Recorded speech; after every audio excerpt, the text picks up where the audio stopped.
साथ ही साथ समाजवादी पार्टी के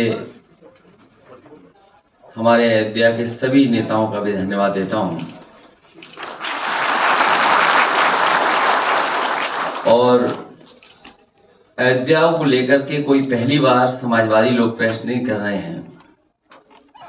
इससे पूर्व में भी समय समय पर जब किसान आए, व्यापारी आए और हमारे गरीब जिनके साथ अन्याय हुआ उस समय आए, तो हम लोगों ने समय समय पर प्रेस के माध्यम से सरकार को जानकारी देने का काम किया, लेकिन सरकार सुनने वाली नहीं है। और जो कुछ समाजवादियों ने जिस समय रखा, सरकार ने कोई कार्रवाई उस पर नहीं की। और उसका परिणाम यह है कि अधिकारी और भारतीय जनता पार्टी के लोग मिलकर के लूट में लग गए हैं। और जहां लूट होगी वहां विकास नहीं होगा। जहां लूट होगी वहां विकास नहीं होगा। और हम अपनी पार्टी के नेताओं का धन्यवाद देते हैं कि अयोध्या का काला चिट्ठा लूट का जो उन्होंने आज बताया है और जानकारी दी है, ये केवल अयोध्या का नहीं है। अगर अयोध्या जैसी पावन धरती पर ये भारतीय जनता पार्टी के लूट कर सकते हैं, तो आप सोचिए उत्तर प्रदेश में और जिलों में कितनी लूट हो रही होगी। अयोध्या जैसी पावन धरती पर जो किसान स्वयं ऐसे अच्छे कार्य के लिए जमीन देना चाहते थे, जिस समय मांग थी कि सर्किट रेट बढ़ाया जाए, इनको मुआवजा दिया जाए, सरकार ने किसानों को कहीं मुआवजा नहीं दिया जो उनकी मांग थी उसके अनुसार।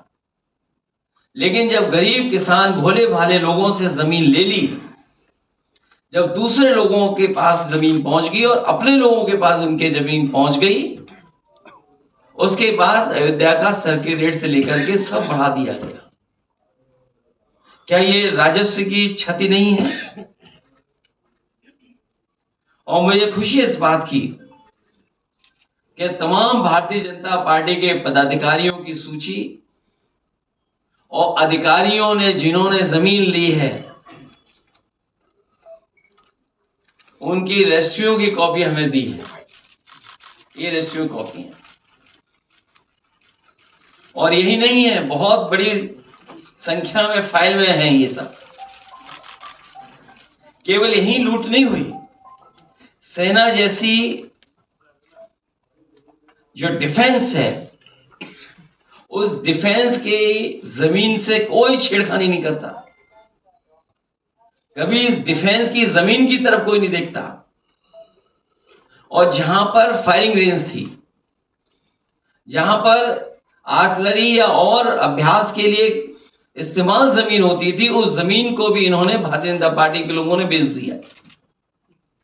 और अपनी हार के कारण जनता को दुख देने के लिए, जनता को परेशान करने के लिए रेलवे अलाइनमेंट भी बदल दिया।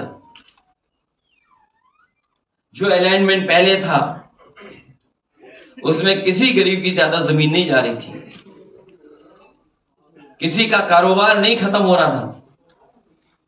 लेकिन जानबूझ करके भारतीय जनता पार्टी ने कि अब चुनाव हार गए हैं, सरकार उनकी है, तो हम रेलवे का भी अलाइनमेंट बदल देंगे। और रेलवे का अलाइनमेंट भी बदलने के काम चल रहा है, जिससे कि गरीबों की जमीन वो छीन ले, घर मकान जो सदियों से रह रहे हैं, जो कारोबार कर रहे हैं, उनका छीन ले।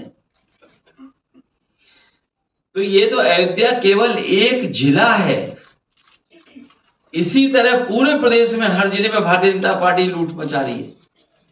तो क्या है जीरो टॉलरेंस उनका करप्शन के लिए, जिन्होंने नारा दिया कि हमारा जीरो टॉलरेंस है करप्शन के लिए? क्या यही जीरो टॉलरेंस है इनकी कि अपने लोगों को और माला माल बना दें? क्योंकि भोली वाली जनता को यह नहीं आभास था कि इस जमीन की कीमत कल क्या होगी, लेकिन अधिकारी और बीजेपी के लोगों को पता था कि कल इसकी कीमत क्या होगी। ये सबसे ज्यादा बड़ी लूट अगर कहीं हुई है तो अयोध्या में भारतीय जनता पार्टी और अधिकारियों ने मिलकर के लूट की है। हम अपने गरीबों को जो आए आज हैं, इनको कहना चाहते हैं कि समाजवादी आपके साथ हैं और जितने भी विकास कार्य हो रहे हैं उसके विकास के खिलाफ नहीं है।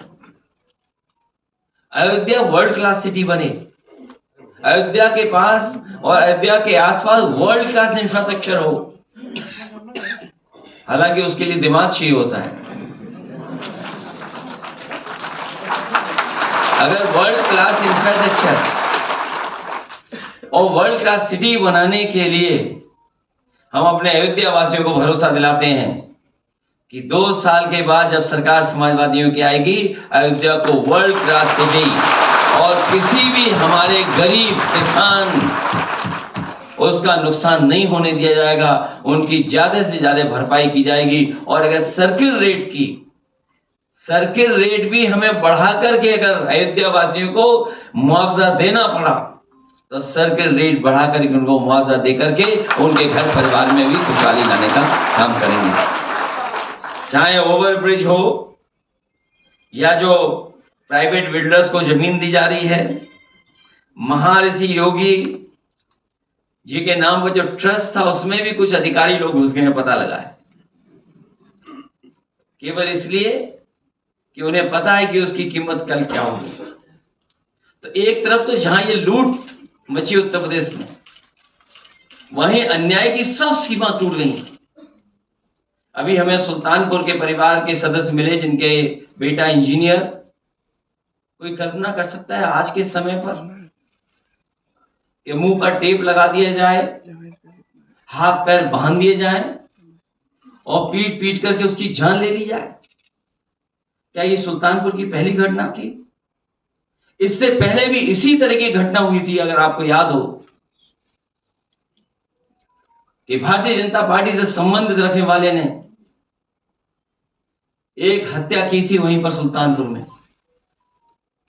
और अभी जो झूठी कहानी पढ़ी जा रही है इनकाउंटर को लेकर के,